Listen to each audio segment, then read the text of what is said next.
Because why doesn't anyone want to work with me? Wait, actually, let's explore this. Yeah, let's dive deeper. Oh, it's okay. It's alright, guys. I get it. It's fine. Hey y'all, welcome back to my channel. My name is Lex, and I would absolutely love it if you love this content, if you want to support the channel, if you would like, share, comment, and subscribe. It helps to get the videos out there, pushes them out to more people, right? And it just lets me know that you guys like the videos, which inspires me to keep creating. Before we begin, I would like to give a shout out to Miss M. Thank you so much for the super chat, the $5 super chat. Honestly, like I said before, it means the world to me when you guys literally go out of your way, because you definitely don't have to. So thank you very much for the support. Today we are going to talk about day 35 in the Big Brother house, and I promise y'all this is going to be a shorter recap, okay? I know my last, I think 2 recaps have been like 40 minutes long. This is not going to be that long, because yes, there were things that happened, definitely more things that happened, but it wasn't as crazy as the past few days. So yesterday, we obviously had the renom ceremony. We went into the morning of day 35 wondering what Tucker was going to do, if he was going to actually take Quinn down with the veto and put up Chelsea, or what other things may happen. So not much happened yesterday morning. When they woke up, they were kind of just lounging around. They were kind of just sitting there and sleeping. And we knew that Tucker said, look, I am going to blow up the collective during this meeting. He had been talking about how he's going to blow everything up. He had basically like solidified the fact that he was going to use the veto on Quinn, because he no longer thought that Quinn is a threat. He says, in his words, I've beat him in every game. He's not a threat to me anymore. I don't really need to worry about him any longer. So Tucker was on his, like, I'm up here. He was not really like feeling worried about Quinn. So that was really where we were at. But knowing Tucker, he is very shifty. You know, he's very erratic is the word I'm looking for. He's very like by the seat of his pants, you know, so he could have changed his mind immediately. So feeds go down for the veto ceremony in the morning. They're down for, I want to say it was around like 2 hours, a little bit of a longer one for sure. But we come back to Tucker ranting to MJ. Snakes in here and bigger fish to fry than Quinn right now. I agree with that. And they're just gonna sit there and ramble and talk, and it's like, how do you guys not see that it's those two? Yeah. They're the ones in there trying. Okay, so basically, the long short of it is Tucker did end up using the veto on Quinn. Chelsea is currently up. We come back to Tucker ranting to MJ. So basically, he exposed the collective. It was very clear from the conversation that he had exposed the collective. He was pissed at Brooklyn for going around saying that he's gonna win and they need to get him out. So basically, Tucker's big thing that he felt was that Brooklyn and Chelsea were the masterminds, or they took over the collective, and they were specifically coming after Tucker because they thought he was a comp threat. You would have just laughed it off and been like, you idiot. Yeah. Okay. I'm trying to think. And Leah knew about the collective somehow. I fucking, you can see it in everybody. No, I know. That's at least what Tucker was sticking with. That's, you know, what Tucker was buying. You know, whoever sold that to Tucker, he bought it, okay? So he fed to Quinn that, you know, this information to Quinn, and it made its way to Brooklyn, and that's why they had created the final 2. And that's the other big thing with Tucker, is that he was feeding information specifically to Quinn about different things and different people in the house. He's been saying, I fed this person this, I fed this person this, I fed this person this, to see where it's gonna come out. So because that information went back to Brooklyn, who became aware that Tucker knew that they wanted him out, that's why he feels that Quinn made that final 2 where they said, all we have is each other, all we have is each other, all we have is each other, blah, blah, blah. So now everyone during the meeting supposedly blamed Joseph for the collective, which, if I recall correctly, didn't Joseph say he invented the collective at some point? Like, he was telling people that he started the collective. So it is crazy, in my opinion, for all of them to pile on him and say, oh, this was Joseph's idea. This was Joseph's idea. When weeks prior, everyone's like, Joseph's a floater. Joseph's a floater. Joseph doesn't do anything. But does it help your game that you told people you started the collective because you wanted to feel like you were making moves?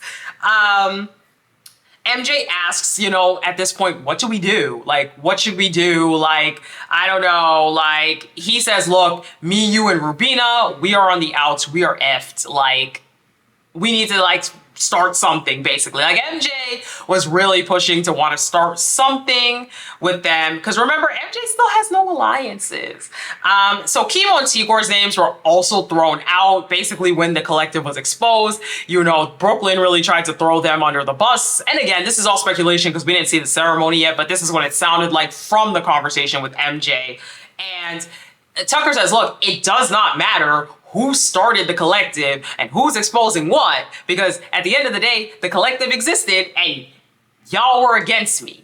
And he really, a lot of his vitriol is towards Brooklyn and Chelsea. And then like, it seems like he believes that Ticor and Kimo were on the bottom rung as well as Joseph. So I don't know though. With Tucker, we don't know what he believes and what he doesn't believe. Now he says, look, Chelsea's the brains of that operation and Brooklyn is the social aspect of it. And he goes on this whole tirade about how he's not going to go to the jury house. He's likely going to go out next week. It's a double eviction, but F it. I don't care because I'm going to go out swinging. I'm the only one fighting. Like, you know, that same speech that Tucker tends to give over and over again. And that's one thing about Tucker. Yesterday, he repeated the same speech over and over to people that he only trusts himself. He only trusts his abilities. He's playing an honest game. And I was like, okay, Tucker.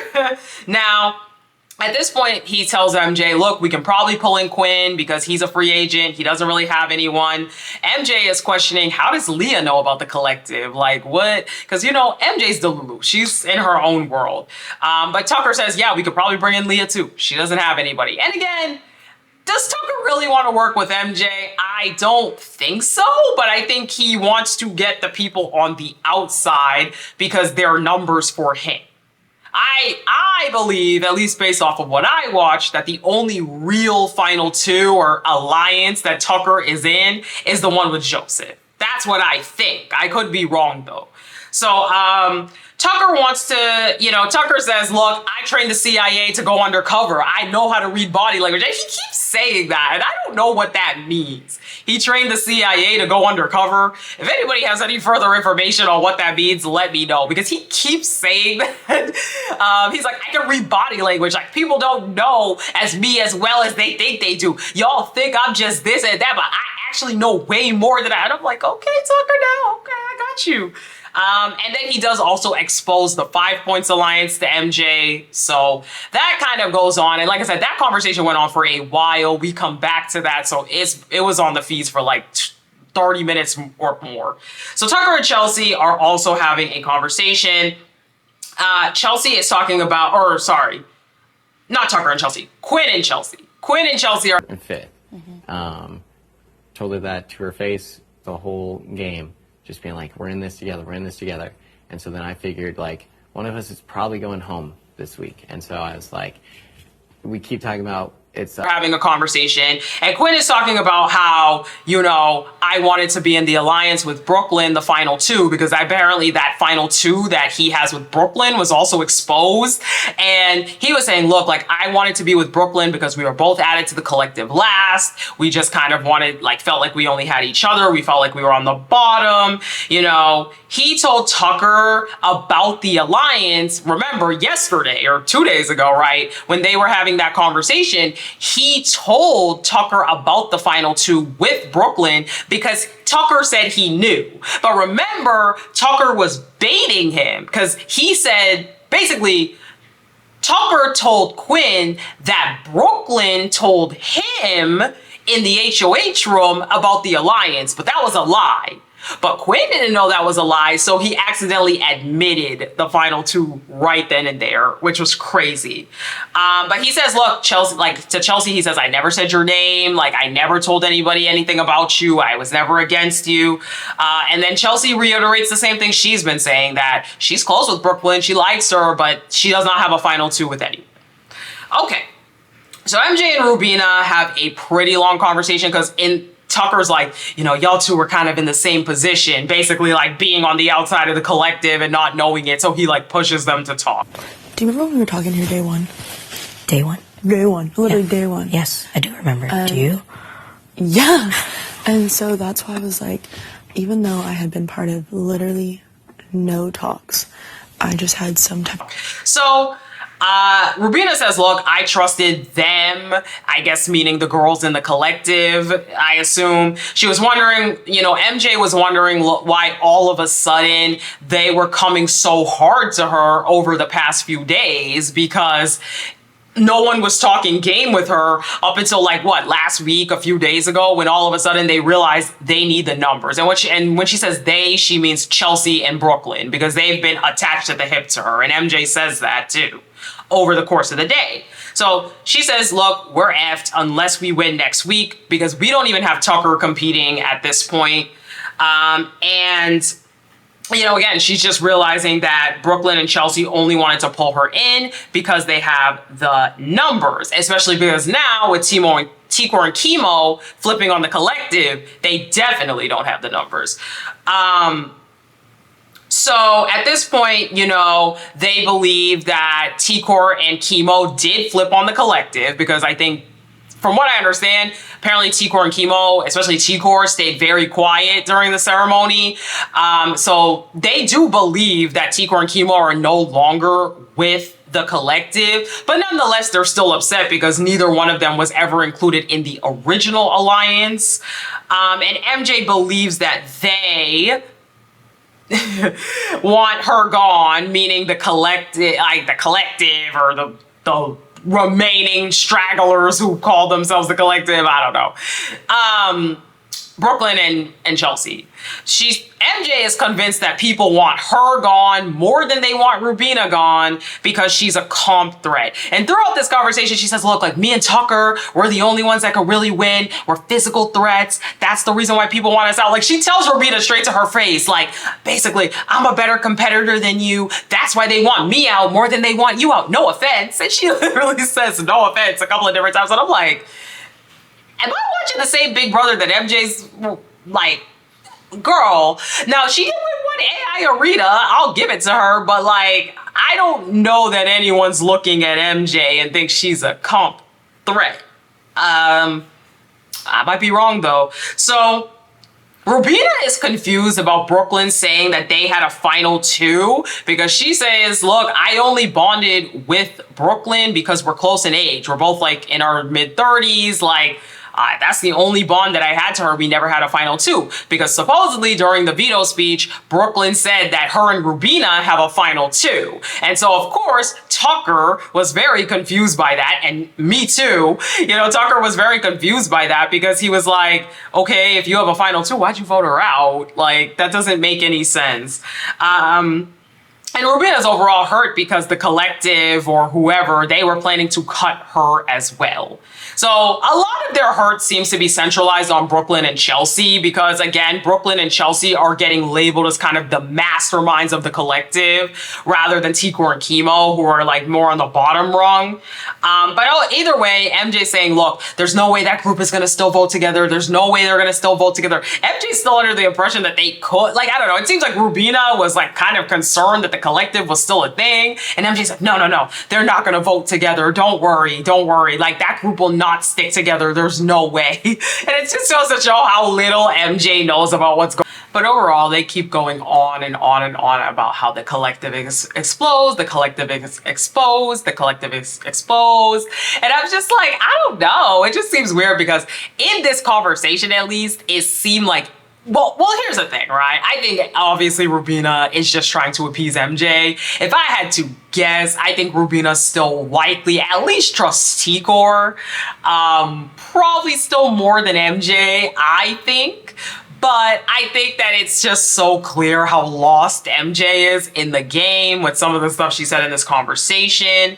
At this point, you know, MJ saying, look, me, you, Tucker, Leah, and Angela, we need to stick together because we are the outsiders. And Chelsea and Brooklyn, you know, said at this point as well, apparently during the meeting, they don't really trust anyone because everyone flipped on them, and they do believe, like, or MJ, I should say, believes that they would go for Joseph at this point, Chelsea and Brooklyn. So Rubina says, look, they're likely going to try to backdoor Tucker at some point. You know, they're not going to put him on the block immediately, but they will definitely still be coming for him. And she feels that it will be probably her and MJ that are up originally. But Rubina says, look, we need to drop it. We need to still keep social. Like, we don't have the numbers. Like, there's no way that it can just be like the two of us or anything like that because we just don't have the numbers right now. And MJ's like, look, T-Core, Kimo, and Joseph, like, it's obvious that they flipped because they knew it would be the wall comp. And, you know, they knew he would win. So they wanted to be on Tucker's good side by voting, you know, keeping you in. So that way they wouldn't be targets. And I'm like, I don't know, MJ. It sounds logical, but I don't know. MJ seems very lost to me, I gotta say. So Chelsea and T-Core, they do also speak after this, and they don't. I think that you really showed the kind of person you are with how you handled the votes. I really appreciate, like, how gracious you were towards me and Kimo. Basically talk about how they still trust each other. They still have each other's backs. You know, she says, look, Chelsea, she says, look, I'm not going to vote out you and Kimo for bigger reasons than the game. Like, I want you guys here. I'm not planning to vote you out. And she says, look, I wasn't like hiding things. I was just protecting things for other people. So those two on good terms still. They do have a pretty long chat. Joseph and Tucker also talk, and look, Joseph is like frazzled. Okay. I told Cam, like, bro, I'm sorry, but like you were the one that told me about the house. Mm-hmm. You didn't tell me exactly who, but you did say, bro, you just have to win. Mm-hmm. When it was between Kenny, Quinn, and I. And he's talking to Tucker, and obviously the collective was exposed, and they exposed that Joseph was part of it and or created it. And so Joseph is literally in the HOH like crying. He's like, look, bro, like, I didn't even know the collective was a real thing like that. You know, we never even voted together. Like, he's starting to word vomit about how he does it. Like, collective who? What's the collective? I'm not part of it. And Tucker's like, take a breath, bro. Like, straight up says, take a breath. Like, you're good. I trust you, bro. Like, don't worry. I understand. You know, they were throwing everything at the wall, scrambling because Brooklyn, it sounds like a lot of this was Brooklyn. Brooklyn was throwing everything at the wall, scrambling because she knows she's going out. So don't worry about it. You know, he says, I was always aware that there was a bigger group because no one voted for Quinn to get out. And like, that just doesn't make sense. But overall, Joseph says, look, like, I told Leah about the collective and I did tell her that I started it. But like, you know, bro, like, now Joseph says he did not know anything about the tight-knit collective, AKA the Pentagon, but Tucker's calling it the tight-knit collective. And Joseph just again says the same thing he said the past few days. He hates how he's being painted out to be someone he's not, especially when Brooklyn was double dipping and in a few different alliances. So he just feels it's unfair. Joseph is again crying. You know, he's saying, look, I was worried, bro, that you were gonna blow up my game. You know, I was just worried. Like, I was standing there, I didn't know what to do. And Joseph's like, look, bro, like, I love you, bro, like, it's fine. You know, Tucker's like, I love you, bro, it's fine, don't worry about it. Like, you know, I know that they're just saying whatever. You know, he said he's not concerned about that ish. Like, he has his back. It's them too. So it seems like Tucker is fine. Like I said, it's to be believed. This is the final two I probably believe the most. I do think also for Joseph, this is probably his final two that he wants to stick with the most, especially because Tucker wins comps. So yeah. Tucker and Rubina have a conversation, and Rubina's discussing how she's not in a final two with anybody, but it seems like, you know, all these different people's final twos are being revealed. She doesn't have anything. And also, of course, like I said, Brooklyn seemingly came out and said that she thought her and Rubina had a final two, and they're just, again, discussing how does it make sense that Rubina and Brooklyn are in a final two if Brooklyn voted her out? You know, Tucker does say, look, I feel like MJ is likely going to go crawling back to them at some point. You know, even though she's bringing up wanting to start something with us, it just seems like she's probably going to fall back into being with them. So just, you know, be aware of that. Brooklyn and Chelsea have a conversation, and Brooklyn is crying. She's up near the fish tank. She's crying. I'm trying to figure out what happened. Quinn, I think, said everything to save himself. Which she says, like, I'm not having any conversations with anyone. I haven't had any, don't plan to. She said Quinn said anything he could to save himself during the meeting. Brooklyn says, look, if I don't win the arena, I'm probably going home because people think I'm better than this game than I actually am. Ooh, so then Brooklyn, Rubina, and MJ have a conversation after that, and you know, Brooklyn said, look, it didn't really make sense to expose the collective, to say who was in it, whatever. Like, she didn't feel like it was something beneficial or like mattered at the time. MJ says, look, I can tell Joseph is like freaking out right now. He's going around again. MJ thinking she's in the game now. Like, she swears because she had one conversation with Tucker, she's in the game. So I don't know.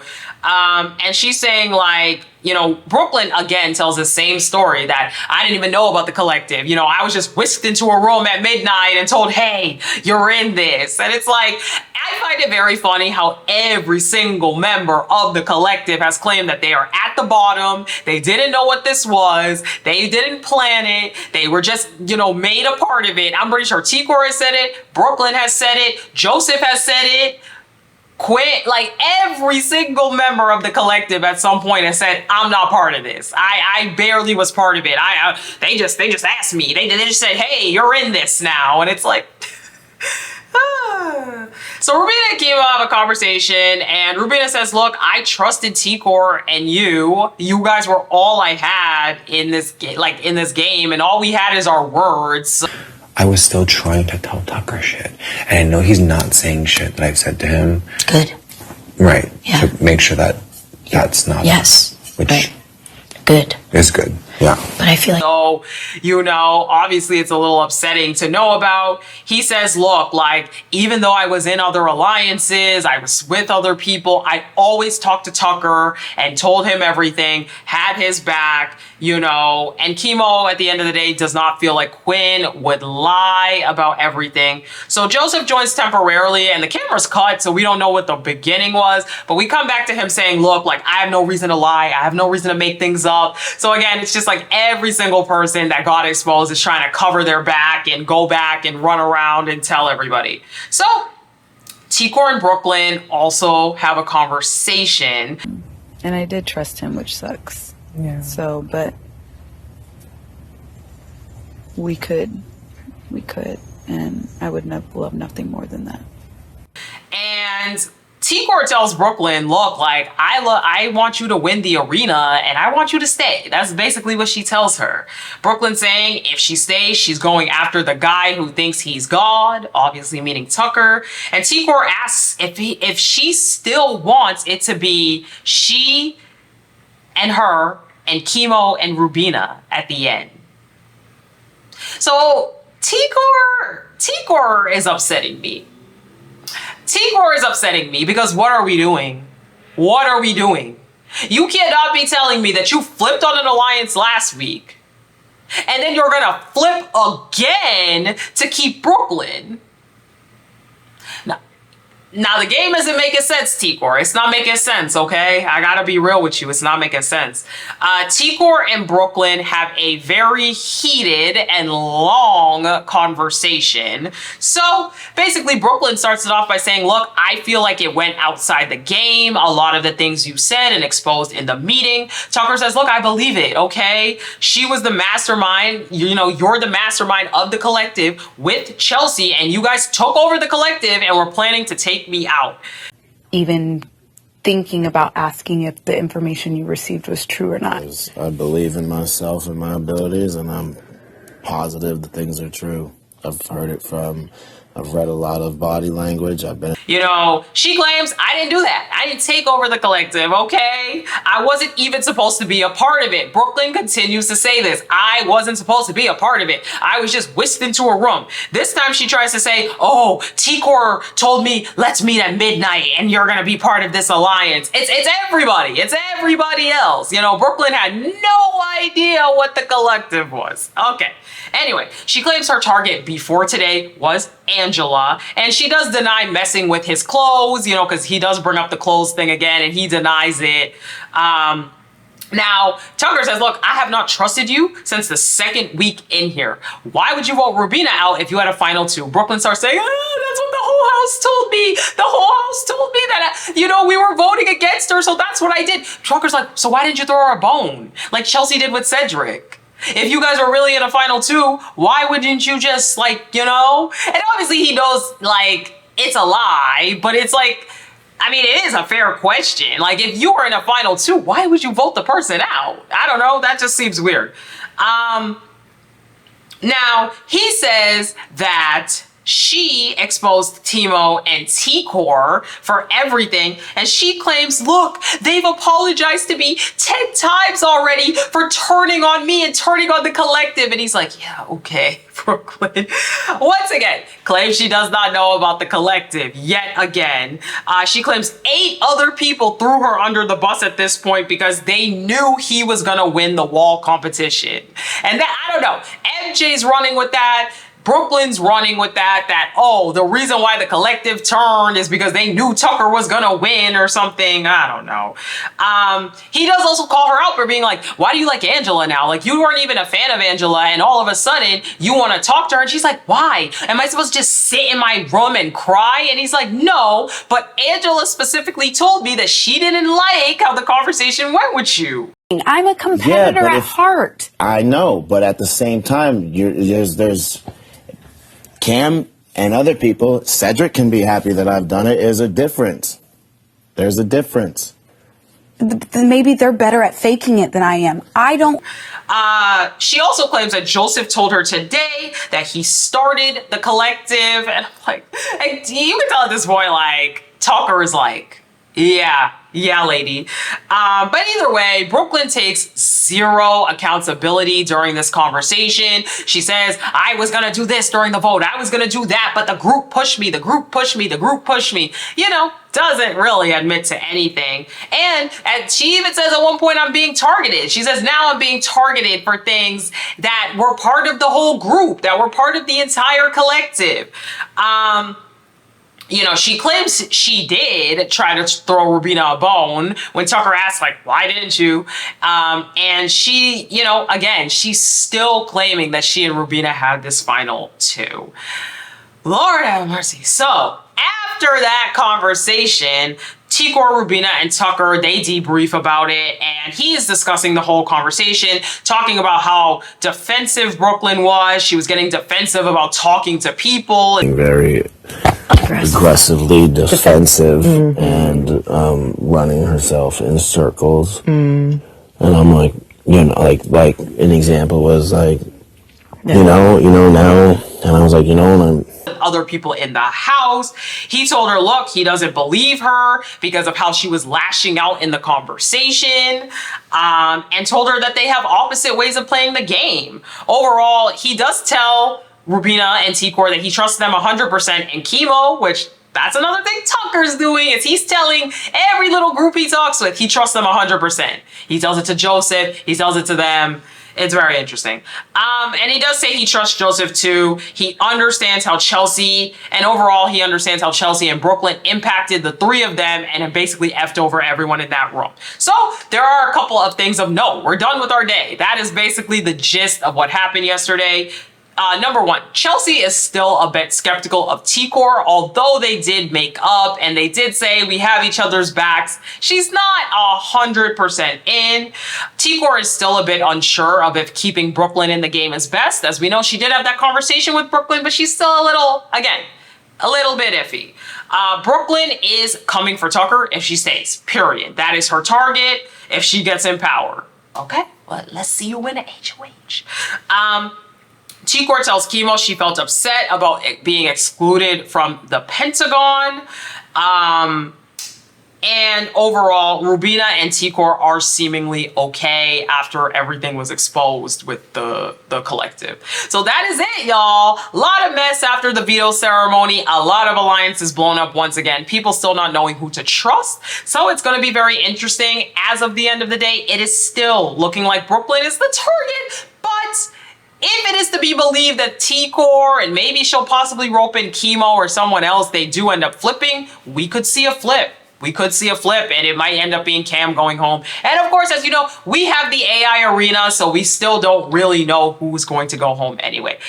Anyway, if you guys got to this point of the video, that means you liked the video. So I would love it if you help me drum up engagement on these videos by liking, sharing, commenting, and subscribing.